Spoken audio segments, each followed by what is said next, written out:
ঢাকা দক্ষিণ সিটি কর্পোরেশনের ২ নম্বর অঞ্চলের ৪ নং ওয়ার্ড সচিব কুতুবুদ্দিন সোহেল অবশেষে ধরা পড়েছেন ঘুষ গ্রহণকালে। দুর্নীতি দমন কমিশন দুদকের একটি বিশেষ টিম তাকে হাতে নাতে গ্রেফতার করেছে। এই অভিযানটি পরিচালিত হয় বুধবার ২৩ এপ্রিল দুপুরে। বৃহস্পতিবার ২৪ এপ্রিল সাংবাদিকদের কাছে তথ্য নিশ্চিত করেছেন দুদকের উপপরিচালক মোহাম্মদ আক্তারুল ইসলাম। ঘটনার সূত্রপাত হয় রাজধানীর পূর্ব বাসাবো এলাকার লাইফ কেয়ার ডায়াগনস্টিক সেন্টার নিয়ে। সেন্টারটির ম্যানেজার মোহাম্মদ সাইফুল ইসলাম অভিযোগ করেন, সিটি কর্পোরেশনের ছাড়পত্র নিতে গিয়ে তিনি ঘুষের মুখে পড়েন। তিনি দুদকে লিখিত অভিযোগ জানান, সোহেল সরেজমিনে পরিদর্শনে এসে কোনো ত্রুটি না পেয়েও ছাড়পত্র দিতে ১০,০০০ টাকা ঘুষ দাবি করেন। ঘুষ না দিলে ছাড়পত্র কোনোভাবেই দেবেন না, এই মর্মে হুমকিও দেন তিনি।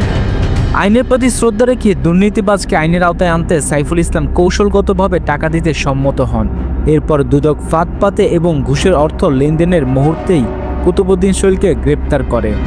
ঘটনাস্থল থেকেই ঘুষের টাকাসহ অন্যান্য আলামত জব্দ করা হয়েছে।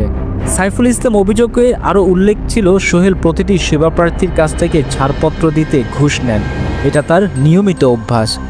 এখন দেশের সেবা ক্ষেত্রে কর্মরত দায়িত্বশীল কর্মকর্তাদের আচরণ ও নৈতিকতা নিয়ে বড় প্রশ্ন উঠেছে। একজন সাধারণ নাগরিক সাহস করে মুখ খুললেই বলে একজন দুর্নীতিবাজ ধরা পড়ছেন।